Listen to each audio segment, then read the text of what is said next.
Halo pemirsa, apa kabar? Senang sekali saya Raden Marlias dapat kembali menemani Anda dalam sebuah program talkshow yang syarat informasi inspiratif untuk Anda dan juga keluarga. Inilah Bincang Sehati.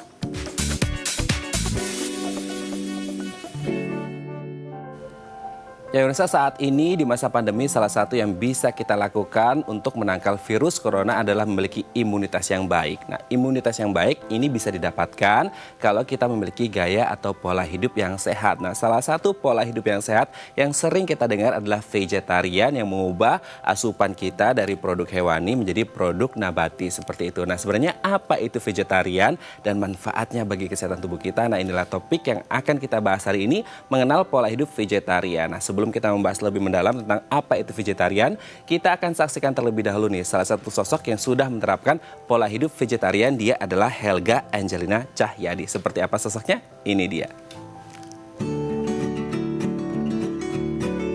Kesadaran tinggi untuk bisa hidup sehat dan mencoba untuk mengonsumsi makanan sehat dan memutuskan untuk menjadi seorang vegan. Inilah yang dilakukan oleh Helga Angelina Cahyadi, anak kedua dari 3 bersaudara yang lahir di Jakarta 2 Desember 1990. Semasa kecil, Helga punya pengalaman kurang baik dengan kesehatannya. Ia sering sakit seperti asma, sinusitis, dan eksim. Beruntung ia memiliki ibu yang seorang dokter dan selalu memberikannya obat. Sampai berusia 15 tahun, Helga memiliki masalah pada ginjal dan livernya. Setelah ditelaah lebih jauh, ternyata itu muncul dikarenakan kebanyakan mengonsumsi obat-obatan kimia.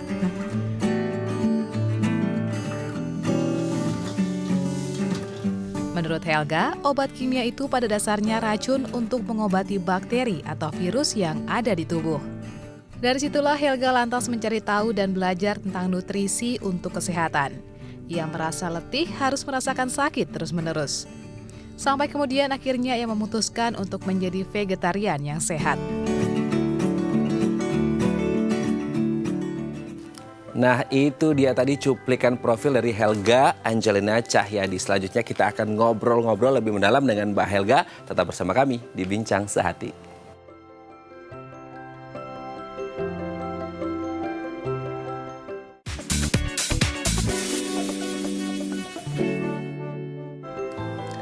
Baik, Anda masih bersama kami di Bincang Sehati. Tadi di segmen sebelumnya kita sudah membahas ada salah satu sosok yang kemudian sudah menerapkan pola hidup vegetarian. Dia adalah Mbak Helga Angelina Cahyadi. Nah, sekarang kita sudah tersambung di sambungan Zoom dengan Mbak Helga untuk berbincang-bincang lebih lanjut tentang pola hidup vegetarian. Selamat pagi Mbak Helga, apa kabar? Pagi Mas Raden, baik. Baik ya, oke Mbak Helga, hari ini kita akan membahas tentang pola hidup vegetarian seperti itu. Nah, kalau kita lihat kan Mbak Helga ini adalah seorang vegan ya gitu. Nah, apa yang kemudian melatar belakangi Mbak Helga untuk menjadi seorang vegan dan sejak kapan gitu? Ya, kalau aku mulainya sebenarnya vegetarian dulu itu sekitar 14 tahun yang lalu. Jadi awalnya tuh sebenarnya untuk kesehatan sih. Jadi aku ada beberapa isu kesehatan kronis yang kambuhan gitu sifatnya. Kayak asma, sinusitis, eksim, terus udah coba diobatin, cuma kan menurut dokter kalau penyakit kronis itu kan nggak bisa disembuhkan kan, dia hanya bisa di manage supaya nggak kambuh gitu. Nah terus kebetulan waktu itu saya baca beberapa buku tentang penyembuhan alternatif melalui pola makan nabati. Jadi dari situ saya coba tuh pola makan vegetarian yang alami, kuncinya alami juga ya Mas. Jadi vegetarian itu kan nggak semuanya sehat. Kalau makannya semuanya yang serba instan itu juga bisa disebut vegetarian junk food gitu. Nah jadi waktu itu saya makan yang vegetarian alami. Dalam 2 tahun isu kesehatan saya tuh membaik banget. Bahkan ada 2 yang hilang total, yang satu tuh membaik banget. Nah dari situ saya jadi mulai menjalani pola hidup vegetarian dengan sangat serius dan nggak pernah balik lagi ke pola hidup yang seperti dulu gitu. Nah tapi kalau misalnya titik balik menjadi vegan sih sebenarnya gara-gara waktu itu saya nonton dokumenter tentang lingkungan, tentang efek buruk dari peternakan hewan untuk daging maupun produk susu gitu ke lingkungan, ke perubahan iklim. Nah dari situ jadi saya sama suami saya tuh komit, ya udah deh kita go 100% vegan atau plant based aja, karena buat kita menghindari produk susu kalau untuk lingkungan mah worth it banget gitu. Oke. Berarti tadi ada salah satu hal yang saya dapetin, ternyata vegetarian pun ada juga vegetarian junk food juga yang kalau tidak bisa diolah secara alami seperti itu ya Mbak Helga ya? Ada, jadi kan kalau sekarang kan kita lihat tren kulinernya tuh, ya maksudnya ada mie instan, ada misalnya martabak yang berkaya lemak kayak gula, itu kan bisa juga dibikin versi vegan-nya kan. Nah kalau untuk penyembuhan sih makanan seperti itu perlu dibatasi juga gitu meskipun vegan. Oke, tapi kalau berbicara tentang sudah 14 tahun ini kan menerapkan pola hidup vegetarian seperti itu, sebenarnya manfaat apa sih yang paling dirasa ke kesehatan tubuh Mbak Helga? Kalau aku sebenarnya manfaatnya tuh lumayan holistik ya Mas, yang aku rasakan secara kesehatan. Tapi yang pertama banget kerasa itu adalah pencernaan lancar. Pencernaan dan pembuangan lancar banget. Terus pola tidur jadi membaik, tidurnya jadi jauh lebih nyenyak. Dan dari situ kan begitu tidur dan pencernaan dan pembuangan udah lancar, itu kan kayak 3 fungsi penting banget di tubuh yang membuat kita lebih fit, imun sistem lebih bagus, dan lain-lain gitu. Dan yang saya rasakan sih, saya jadi lebih fokus saat kerja atau belajar, karena memang secara saintifik kan juga ada penjelasannya kan, kalau makanan berbasis nabati itu lebih mudah dicerna sehingga tidak memberatkan sistem pencernaan, sehingga energi yang kita ada di tubuh kita tuh bisa kita pakai untuk hal-hal lain gitu. Jadi saya sih ngerasa jauh lebih fokus dan jauh lebih tenang secara mood. Jadi moodnya tuh jauh lebih baik sejak saya vegetarian. Oke, berarti jauh lebih fokus dan juga tenang sejak menjadi vegetarian seperti itu. Nah, dengan manfaat yang baik seperti ini, tadi juga sudah disebut oleh Mbak Helga bahwasanya ada dukungan positif juga dari suami yang ikutan jadi vegetarian juga seperti itu. Nah, sebenarnya di awal kali ketika memutuskan untuk bervegetarian, respons atau dukungan keluarga seperti apa atau orang-orang sekitar? Responsnya kurang baik awal-awal. Jadi kalau kebetulan karena saya waktu itu mulai vegetarian kan 14 tahun yang lalu tuh vegetarian belum se-mainstream sekarang kali ya Mas. Kalau sekarang kan jurnal ilmiah kesehatan juga udah pro vegetarian vegan. Bahkan banyak banget dokter-dokter ahli jantung dan lain-lain yang udah men-treat pasiennya dengan pola makan nabati untuk penyembuhan gitu. Nah kalau saat dulu itu masih kontroversi. Jadi orang tuh mengkaitkan vegetarian dengan agama tertentu dan mereka merasa somehow pola makan vegetarian itu kurang gizi. Termasuk mama saya. Waktu itu mama saya termasuk yang menentang sih sebenarnya. Jadi waktu itu saya ditentang sih. Cuma ya saya berpacu pada buku yang saya baca. Jadi ya saya ngelakuin sendiri aja gitu. Tapi sekitar 5 tahun yang lalu itu kan jurnal ilmiahnya udah mulai mengarah ke berbasis nabati. Lucunya adalah teman-teman yang dulu mungkin agak mungkin ngejek juga gitu, ada yang keluarga yang sangat anti gitu, mereka malah tertarik mengadopsi pola makan nabati dan akhirnya konsultasi ke saya dan suami saya. Jadi malah nanya dan tertarik gitu. Jadi kayaknya waktu itu karena mungkin belum banyak yang tahu aja sih.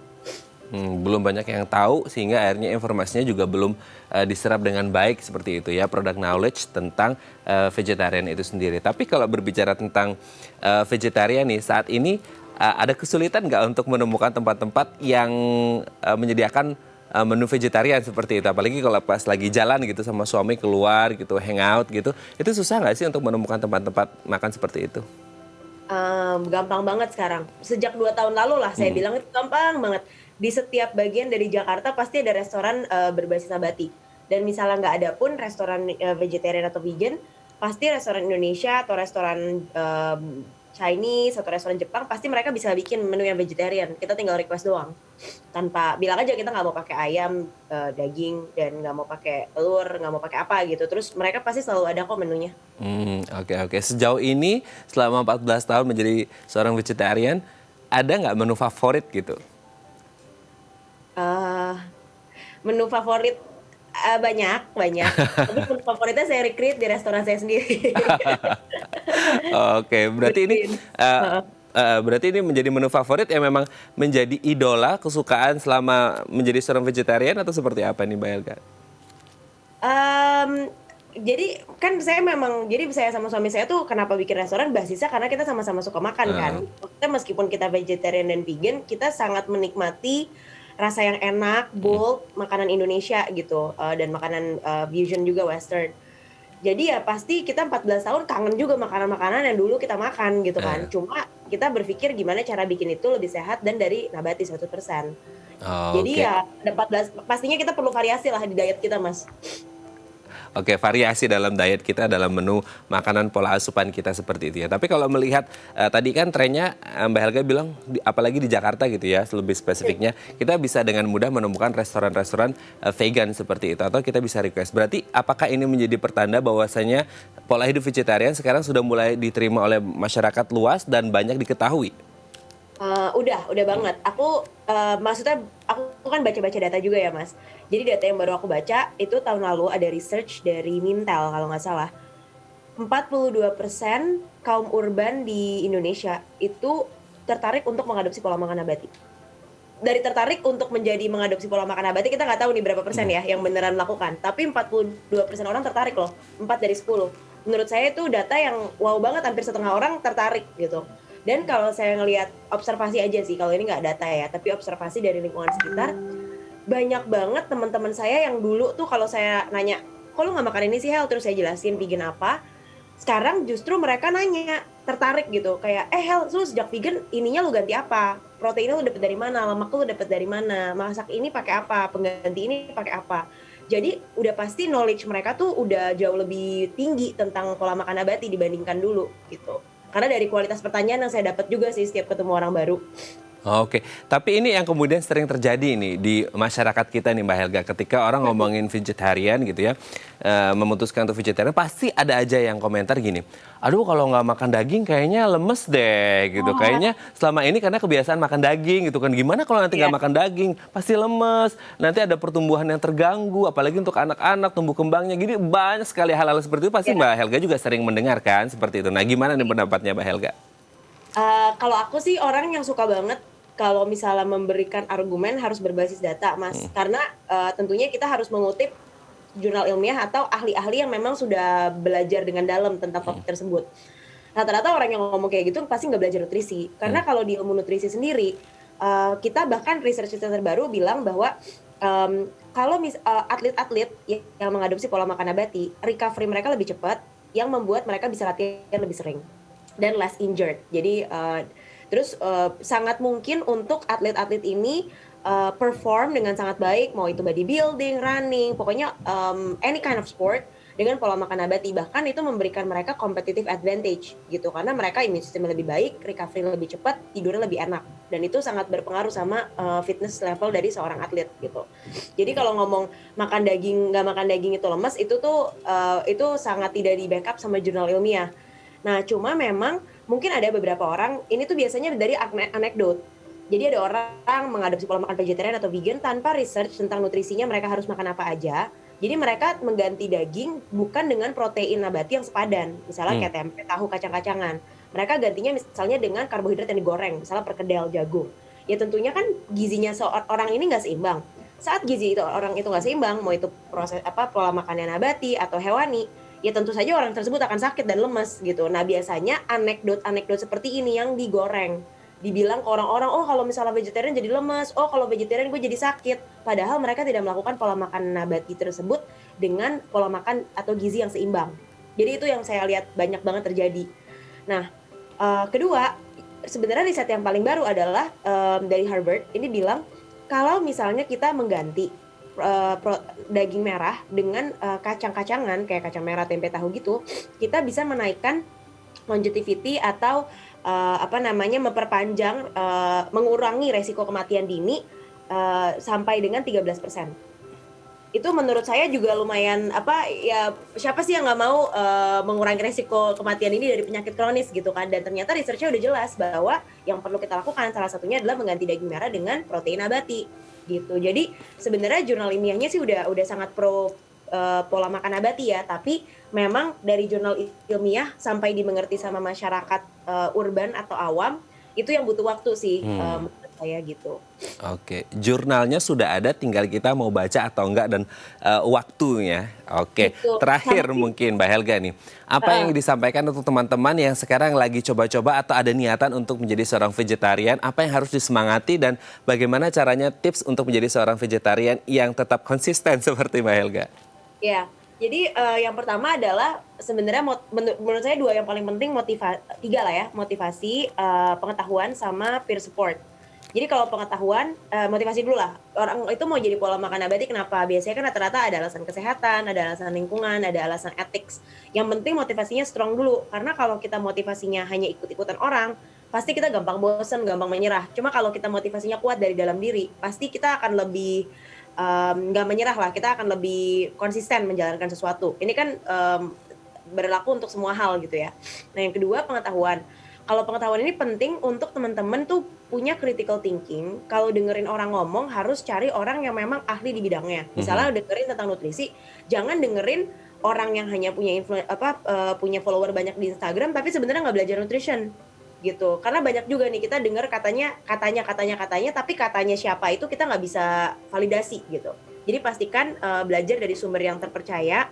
Dan kalau baca, jangan cuma baca artikel, tapi cari jurnal ilmiahnya yang benar-benar back up by science gitu. Karena kalau artikel itu rata-rata opini juga dari jurnalis. Nah, yang ketiga, peer support. Kalau rata-rata teman-teman saya yang melakukan pola makan nabati, yang sukses itu adalah yang keluarga atau teman terdekatnya tuh mensupport dia. Nggak harus ikutan, tapi at least mensupport bahwa dia punya pola makan yang berbeda dengan kebanyakan orang, dan mengakomodasi orang tersebut. Misalnya ngajak dia makan, ajak ke tempat yang juga ada variasi makanan nabati gitu. Jadi orang ini nggak merasa sendiri gitu, merasanya disupport. Nah itu benar-benar menurut saya sih kayak key success factor kalau misalnya kita mau menjalankan pola makan nabati ini gitu. Nah cuma nggak menutup kemungkinan misalnya ada orang yang kemauannya kuat banget, motivasinya kuat banget, tapi lingkungannya nggak mensupport. Nah kalau yang itu sih yang penting belajar nggak dengerin orang aja sih. Jadi kalau ada orang yang mungkin mencoba menggoyahkan pilihan kita, ya masuk kuping kanan, keluar kuping kiri aja. Gitu. Pokoknya intinya stay focus kalau ingin menjadi seorang vegetarian ya. Baik, terima kasih Mbak Helga sudah berbagi bersama kami di Bincang Sehati pagi hari ini. Sehat-sehat terus dan salam untuk keluarga. Sama-sama, thank you Mas. Baik, pemirsa, selanjutnya kita akan membahas topik kita hari ini mengenal pola hidup vegetarian. Bagi Anda yang memiliki pertanyaan, Anda bisa menghubungi kami di nomor 021 290 32644 atau DM Instagram kami di @bincangsehati.tv. Kami akan segera kembali.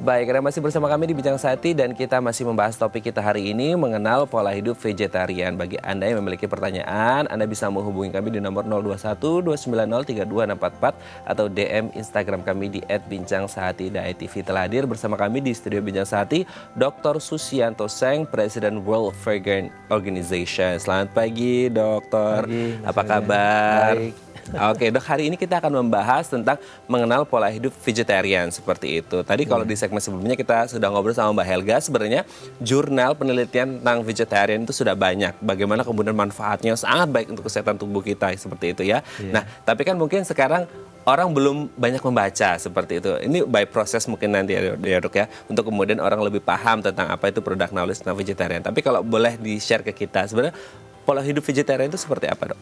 Ya, jadi sebetulnya vegetarian ini berasal dari kata bahasa Latin ya. Saya udah membuat video-videonya juga di YouTube ya. Silakan dinonton di The Science of Vegan.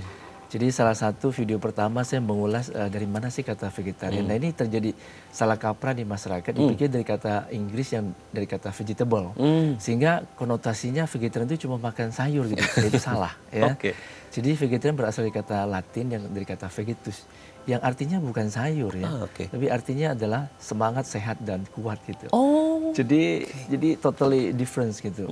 Nah kemudian dari berkembangnya pengetahuan orang tentang kesehatan maupun dari segi aspek etik dan terutama juga faktor lingkungan, sehingga pada tahun 1944 muncul kata vegan, yaitu dengan mengambil 3 huruf pertama dari vegetarian, veg gitu, dan 2 huruf terakhir, 2 huruf terakhir dan 3 huruf pertama sehingga jadi vegan. Jadi di situ betul-betul 100% plant-based diet yang sering kita dengar sekarang ini. Jadi artinya makanan nabati 100%, karena di vegetarian itu masih ada yang konsumsi telur dan susu beserta olahannya. Dan dalam banyak penelitian, terutama di jurnal-jurnal yang terbaru, memang banyak manfaat tambahan dari vegan terutama di dalam pencegahan penyakit degeneratif seperti resiko jantung, kemudian hipertensi, kemudian juga diabetes dan lain-lainnya memang lebih rendah di vegan ketimbang di vegetarian.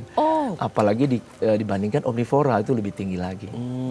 Oke, kita tahu penyakit degeneratif kan sekarang sangat mengerikan ya dok ya. Betul. Nah ini bisa mengurangi atau meminimalkan risiko ya. Betul. Jadi perbedaannya kalau antara vegan dengan vegetarian bisa 2 kali lipat lebih tinggi di vegetarian. Rata-rata untuk risiko hipertensi dan juga diabetes. Kemudian kalau di omnivore bisa sampai 5 kalinya vegan. Oke. Tapi yang menarik, sering saya sebagai orang awam ya dok ya, yang kemudian berpikir bahwasanya gini, ada bedanya loh. Tadi dokter juga sudah menyebut ada yang masih ada yang plant based banget, ada yang masih olahan susu dan telur. Ini bedanya apa? Apakah ada sebutan yang beda juga atau seperti apa? Jadi kita mengenal beberapa istilah bahwa ada yang namanya lacto-ovo ya. Lacto itu kan susu. Ovo itu artinya telur. Jadi ada yang disebut lacto-ovo vegetarian. Artinya konsumsi nabati tapi plus susu, telur dan produk olahannya. Kemudian ada juga yang seperti di India tuh banyak sekali, hampir 500 juta ya saya kira ya. Yang lebih banyak lacto-vege. Jadi lacto-vegetarian. Mereka tidak konsumsi telur tapi masih konsumsi susu dan produk olahannya. Kemudian ya yang terakhir yang kita sebut vegan itu dari tahun 1944. Jadi vegetarian maupun vegan, dua-dua kata ini semua bermula dari Inggris. Jadi organisasi vegetarian pertama di Inggris itu udah lama sekali. Di 1847 ya. Saya pernah ke kantornya, begitu juga yang vegan di Birmingham itu dari tahun 1944. Jadi dari situ perkembangan sejarahnya. Oke, ada yang lacto-ovo, lacto, dan aja vegan seperti itu. Tapi kalau berbicara tentang 3 jenis tadi itu sebenarnya manfaat yang paling dirasa ketika kita menjadi seorang vegetarian atau vegan itu apa sih dok? Ya, seperti yang saya sebut tadi, terutama di dalam pencegahan penyakit degeneratif ya, atau yang sering kita sebut PTM ya, penyakit tidak menular atau non-communicable disease. Baik itu jantung koroner, kemudian faktor risiko untuk hipertensi, diabetes, obesitas, itu tetap lebih rendah pada vegan dibandingkan vegetarian. Dan vegetarian memang lebih rendah daripada omnivore itu. Oke. Itu manfaat dari kesehatan lingkungan personal. jelas. Nah, kalau lingkungan gimana? Dalam sebuah laporan dari FAO, saya pernah memberikan juga itu kepada tugas mahasiswa. Ya, saya di S2 bahwa laporan dari FAO itu yang kita sebut livestock long shadow, itu bisa dibaca, artikelnya panjang sekali, udah kayak sebuah laporan, sebuah buku. Di situ disebutkan bahwa peternakan itu, sektor peternakan itu kontribusi terhadap gas rumah kaca yang kemudian ke global warming itu memang tinggi banget, sekitar 18%. Itu sudah jauh lebih tinggi daripada kontribusi gas rumah kaca dari semua sektor transportasi. Oh ya? Apakah itu laut, udara dan darat digabung jadi satu itu hanya sekitar 13%. Jadi masih di bawah peternakan, dan peternakan tidak hanya daging kan, tidak hanya unggas kan, termasuk susu dan telur. Makanya kontribusi daripada lacto-ovo vegetarian terhadap gas rumah kaca yang kemudian berimbas ke global warming tetap lebih tinggi daripada kelompok vegan. Karena vegan tidak konsumsi susu dan telur beserta produk olahannya. Jadi banyak faktor dari segi sumber daya juga. Jadi kalau kita mau menghasilkan produk-produk nabati, jelas lebih menghemat sumber daya dibandingkan produk hewani. Jadi sekali lagi produk hewani itu bukan cuma daging, unggas, ikan, tapi termasuk juga susu dan telur.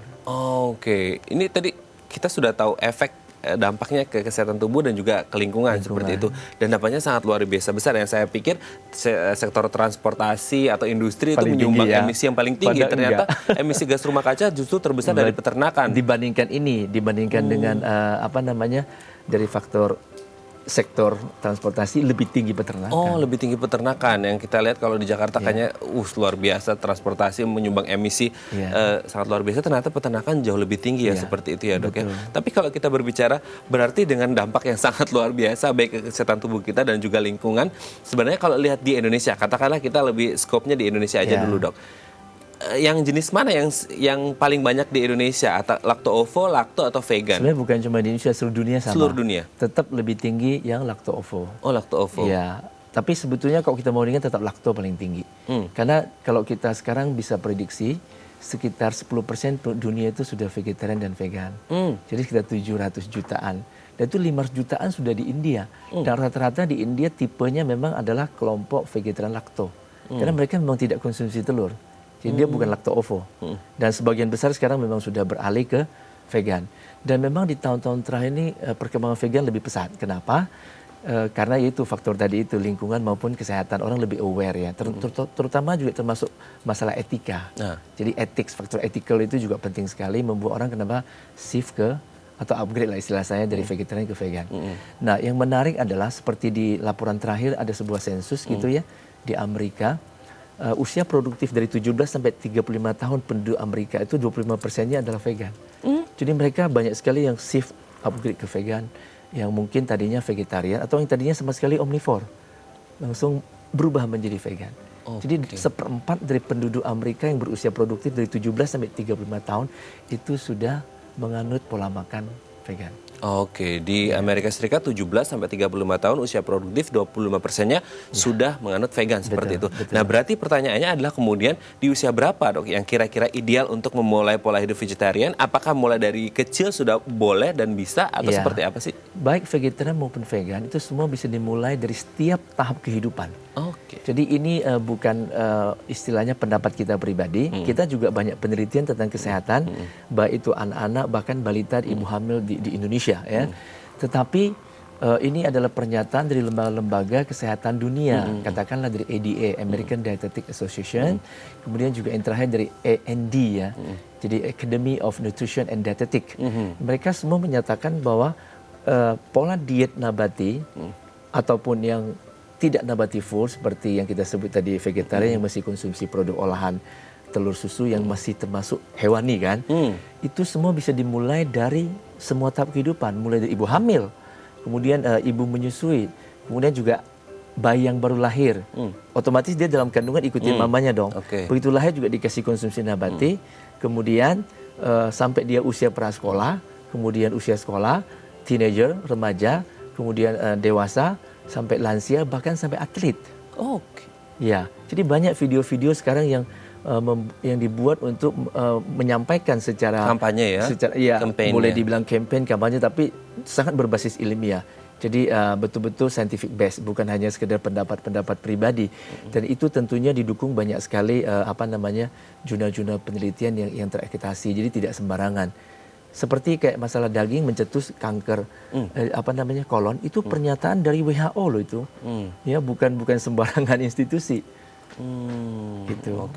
Bisa menyebabkan colon cancer juga ya? Bisa. Jadi kalau saya lihat ada beberapa penelitian seperti yang diterbitkan oleh Journal of American College Nutrition, itu mereka bagus sekali membaginya makanan-makanan hewani yang meningkatkan risiko berbagai penyakit kanker, baik itu dari kanker prostat, kemudian kanker usus besar, kanker payudara, kemudian makanan-makanan nabati justru mencegah, menurunkan risiko daripada berbagai jenis kanker tadi. Berarti manfaatnya sangat banyak sekali ya, Dok ya. Tapi kalau berbicara kemudian orang ingin menjadi seorang vegetarian atau vegan, ini langsung stop gitu, langsung drastis atau sebenarnya bisa bertahap? Nanti kita akan bahas setelah jeda ya, Dok ya.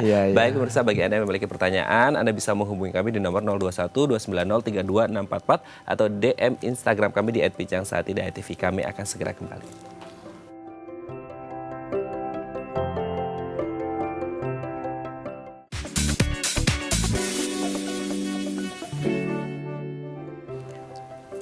Baik, Anda masih bersama kami di Bincang Sehati dan kita masih membahas topik kita hari ini mengenal pola hidup vegetarian. Bagi Anda yang memiliki pertanyaan, Anda bisa menghubungi kami di nomor 021 290 32644 atau DM Instagram kami di @bincangsaati.tv. Masih bersama kita semuanya Dr. Susianto Seng, Presiden World Vegan Organization. Kita kembali lagi ke Dr. Susianto. Dok, kalau kita berbicara tadi kan di segmen sebelumnya saya sempat mau nanya nih. Kalau mau menjadi seorang vegetarian atau vegan, kan mungkin agak berat ketika habitnya sudah biasa makan daging gitu. Nah, sebenarnya yang baiknya itu langsung cut off the style gitu, cut off the habit eating the meat gitu, atau bisa bertahap gitu. Ya, tentunya yang selalu dianjurkan bertahap ya, supaya tubuh lebih gampang menyesuaikan. Tapi ada orang tertentu yang langsung memang perubahannya secara total, secara mendadak. Jadi dia karena pengetahuannya bagus ya, dan juga betul-betul dia memahami, bukan cuma ikut-ikutan. Biasanya ikut-ikutan tuh nggak bisa bertahan. mau pelan-pelan pun nanti tetap dia akan gagal gitu. Tapi menurut saya gagal biasa aja. Itu nanti dicoba lagi. Yang paling penting adalah terus kita menambah ilmu. Karena bagi saya untuk mengikuti sebuah pola makan atau gaya hidup yang sehat itu memang kita perlu pengetahuan. Kalau tidak akan bisa bertahan. Karena kalau hanya ikut-ikutan pasti tidak akan bertahan. Karena kita sendiri nggak yakin, ya, dan tidak punya pengetahuan. Jadi pengetahuan nomor satu. Nah, untuk mendapat knowledge itu kita perlu sharing kan. Makanya sharing jadi penting. Oke. Tapi sebenarnya kalau berbicara tentang langsung cut off secara langsung gitu kan, pasti banyak yang bilang, nah ini yang sering kita dengar juga nih, kalau langsung brek gitu ya, ada yang bilang, aduh kalau udah biasa makan daging nih, gak biasa makan daging mungkin agak lemes. Kalau tadi udah ngobrol sama Mbak Helga sebagai pelaku vegan, kalau ini secara saintifik nih, Dr. Susianto bisa dijelaskan nggak itu sebenarnya bener nggak itu kalau nggak makan daging lemes, dan sebenarnya ada kandungan apa yang dari daging yang sebenarnya bisa diganti dengan nabati gitu? Jadi intinya adalah untuk hidup sehat, kita perlu yang namanya gizi imbang. Jadi gizi imbang itu ada panduan kita, itu nomor satu. Dan nabati atau pola makan diet nabati atau diet vegan atau vegetarian itu bisa memenuhi kebutuhan gizi seimbang. Jadi dengan demikian tidak ada masalah. Dan sesuatu hal yang sangat aneh adalah kalau kita pelajari sebetulnya kan ada 3 zat gizi utama yang kita sebut zat gizi makro. Jadi bisa karbohidrat, protein, dan lemak. Kemudian yang zat gizi mikro, yang vitamin mineral ini rata-rata tidak memberi kontribusi terhadap tenaga atau kalori atau kita sebut energi. Yang utama kan yang 3 ini. Tetapi masalahnya dari 3 ini sebetulnya sumber utama tenaga dalam tubuh kita itu karbohidrat, bukan protein dan lemak. Protein lebih ke fungsinya untuk pertumbuhan kan, lemak lebih kepada fungsi yang lain, cadangan energi ataupun melarutkan vitamin-vitamin tertentu. Jadi yang utama ini karbohidrat. Dan karbohidrat itu ada di mana? Makanan pokok kan utamanya. Dan makanan pokok itu apa? Nabati, vegan. Dan daging malah nggak punya karbohidrat seperti pada nabati. Jadi lucu sekali kalau mengatakan bener tidak makan ya, daging ya? itu. Menurut saya juga aneh gitu. Mungkin juga sugesti aja ya dok ya? Ya, salah kaprah gitu. Salah kaprah ya. Oke dok, sekarang sudah ada penelpon. Kita sapa terlebih dahulu. Halo, selamat pagi. Dengan siapa di mana? Saya Femi. Ibu Femi di mana? Di Jakarta. Ibu Femi di Jakarta, silakan Ibu. Iya, saya tertarik dengan pola makan vegetarian. Tapi saya belum tahu kalau misalnya sumber lemak pengganti ikan dan misalnya sumber protein pengganti untuk membentuk otot gitu kan. Oke, jadi pertanyaannya sumber itu yang sumber penggantinya ya? Iya, dan juga apakah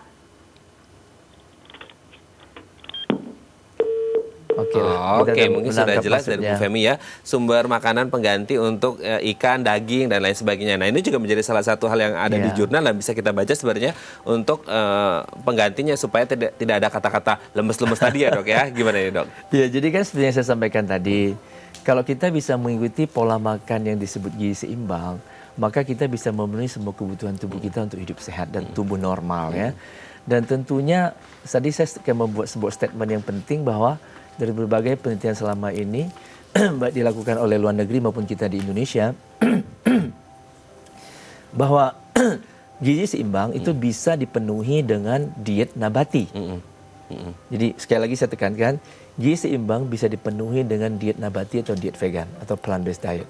Nah, mungkin yang orang ingin dapatkan dari ikan biasanya yang yang dipromosiin itu adalah omega 3-nya. Dan jangan lupa ikan tidak membuat omega 3 sendiri loh. Ikan juga dapat asupan dari hal lain. Jadi omega 3 itu termasuk asam lemak tidak jenuh yang esensial. Sama kayak asam amino esensial.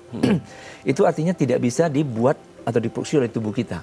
Jadi itu mesti dapat dari luar, dari makanan ya. Sehingga ikan dapat dari mana sih? Ikan itu dapat dari ganggang omega 3-nya dan fitoplankton. Ya. Jadi kalau orang makan ikan itu berarti dia mendapatkan omega 3 dari ikan, tapi sebenarnya ikan pun dapatnya dari sumber lain. Sumber lain, ya. Kemudian kenapa kita nggak langsung makan? Ganggang. Ya, ganggang banyak mengandung omega 3. Begitu juga dengan biji-bijian. Ya, sekarang sangat terkenal dengan flaxseed atau biji rami, chia seed atau kuaci gitu. Tahu kuaci yang biji bukan bunga matahari. Kalau bunga matahari itu lebih tinggi omega 6. Jadi kalau yang tinggi omega 3 itu adalah yang dari pumpkin seed. Tahu kuaci apa ya? Itu labu kuning kita sebut. Jadi chia seed, flaxseed itu mengandung omega 3 lebih tinggi daripada ikan. Chia seed? Iya. Jadi mereka tuh banyak mengandung, kemudian alpukat segala macam itu mengandung omega 3 yang bagus. Tempe tahu tuh mengandung omega 3, omega 6, omega 9. Jadi ini dari segi itu. Lalu protein sebetulnya paling tinggi bukan di daging. Kadar protein daging itu sekitar berapa? 9 sampai 23%. Telur lebih rendah lagi, cuma 12,9 sampai 13,9%. Rendah sekali. Kemudian ikan laut sekitar berapa sih? 16 sampai 25%. Bandingkan dengan kedelai 34% loh. Jauh lebih tinggi kedelai. Iya, jelas dong. Tadi yang maksimal kan cuma 25 kan. Ini 34%. Pada kacang tanah bisa 24%. 28% proteinnya. Kacang hijau juga tinggi 24%. Jadi dari sisi kuantitas lebih tinggi protein di dalam kacang-kacangan. Dari kualitas juga protein kedelai setara dengan protein dari telur dan susu. Dan lebih tinggi daripada daging sapi. Jadi ada istilah baru sekarang untuk mutu protein, PDCAS. Sebenarnya bukan baru sih, tahun 93, udah 27 tahun yang lalu. Nah, masyarakat tahu nggak tentang mutu protein? Protein Digestibility Corrected Amino Acid Score. Itu PDCAS. Dari tahun 93 udah dipakai oleh WHO, FDA, dan FAO sebagai standar mutu protein. Tapi pada tubuh manusia, bukan pada hewan percobaan loh yang pakai PR itu, Protein Efficiency Ratio. Jadi untuk PDCAS protein kedelai itu setara dengan protein susu dan telur. Dan daging sapi sebagai contoh hanya 0,92. Masih di bawahnya protein kedelai. Oke. Jadi saya kira itu. Oke, semoga ini bisa menjawab pertanyaan dari Bu Femi ya untuk mengganti atau substitusinya dari yang daging-dagingan hewani menjadi yang nabati. Nah, tapi kalau berbicara tentang pola hidup vegetarian, yang dimana kalau salah satu range usia kita ada orang di lansia, di mana mereka juga kebutuhannya pasti lebih ya dok ya, untuk menunjang bagaimana supaya mereka katakanlah tidak terserang penyakit degeneratif seperti itu karena faktor usia. Nah, apakah boleh lansia melakukan atau menjalani pola hidup vegetarian? Justru sangat dianjurkan. Sangat dianjurkan. Iya, karena kan risikonya yang namanya penyakit degeneratif itu artinya apa? Butuh waktu lama kan? Bukan hanya kita makan makanan tidak sehat lalu besok kena sakit gitu kan, tidak begitu. Yaitu penyakit infeksi yang bisa cepat gitu. Tapi kalau penyakit tidak infeksi atau yang kita sebut penyakit tidak menular atau PTM atau non-communicable disease NCD, itu tidak secepat itu. Justru dia akan muncul nanti pada di umur-umur itu kan. Makanya kalau dari awal itu lebih bagus kalau kita cegah. Tapi tentunya waktu lansia kalau terlambat, tidak dari awal, tidak dari muda, artinya masih bagus, tidak ada kata terlambat, masih tetap lebih membantu ketimbang dia tidak memperbaiki pola makannya yang lebih sehat.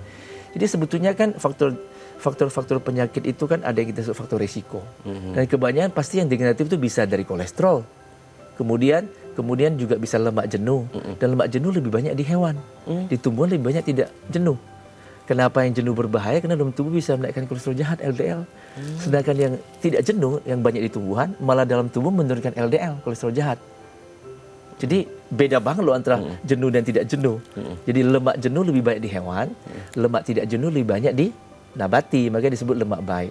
Begitu juga dengan lemak trans. Nah, ini kita singgung sedikit, baik itu hewani maupun nabati, kalau banyak digorengan tetap bisa menghasilkan lemak trans. Itu yang tidak baik.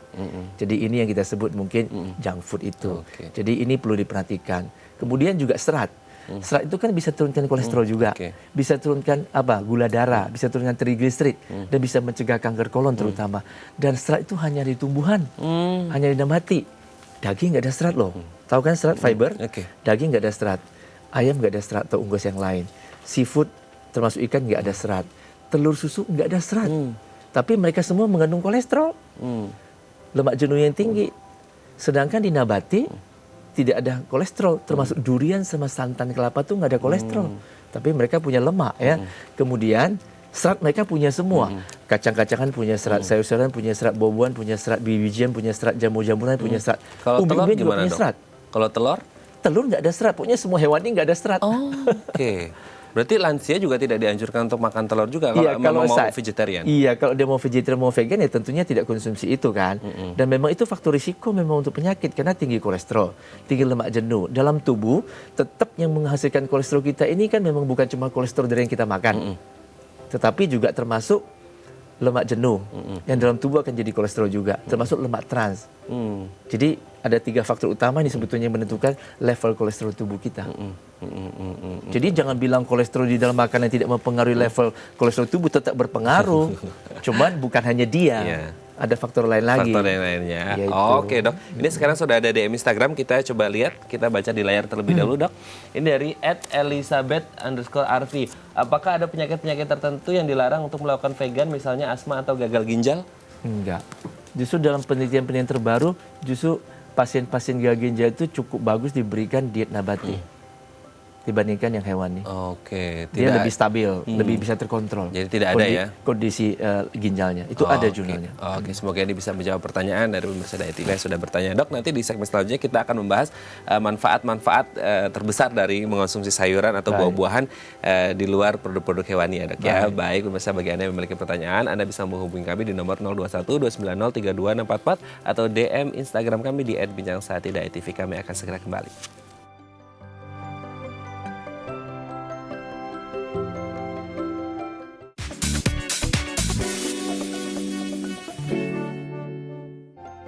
Baik, Anda masih bersama kami dan kita masih membahas mengenal pola hidup vegetarian bersama dengan Dr. Susianto Seng, Presiden World Vegan Organization. Dok, di segmen terakhir kita akan membahas beberapa manfaat mengonsumsi sayuran. Kita lihat yang pertama, dok.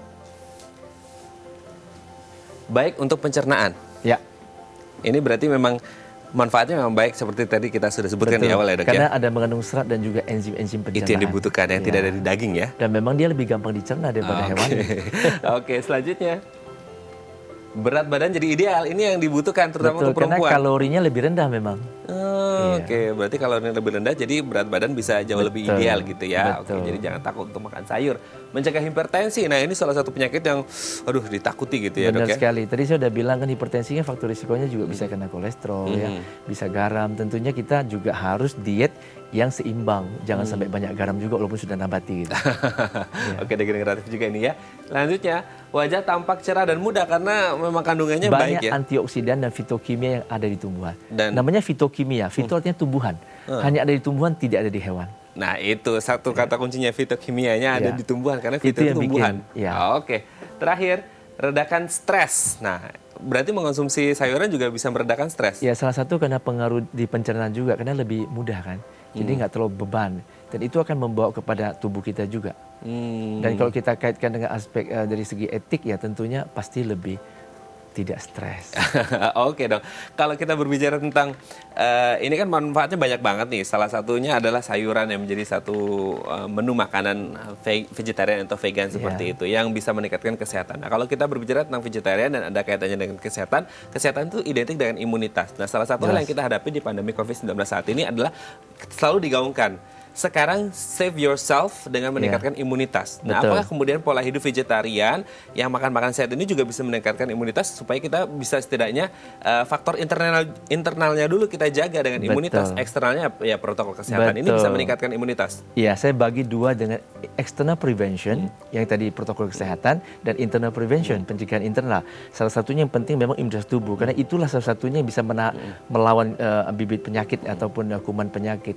Dan tentunya itu banyak terdapat antioksidan yang bisa memboosting, menaikkan imunitas tubuh kita, termasuk juga fitokimia. Dan itu semua datang dari mana? Dari tumbuhan. Jadi sayur-sayuran, buah-buahan, termasuk umbi-umbian loh, itu banyak sekali fitokimia. Kacang-kacangan juga banyak fitokimia. Kelompok flavonoid, isoflavon, itu antioksidan. Kemudian yang ada di dalam baik tadi sayur-sayuran kuning atau orange, bahkan sampai ke umbi-umbian, kan ada yang ubi kuning dan segala macam. Itu juga banyak fitokimia seperti apa?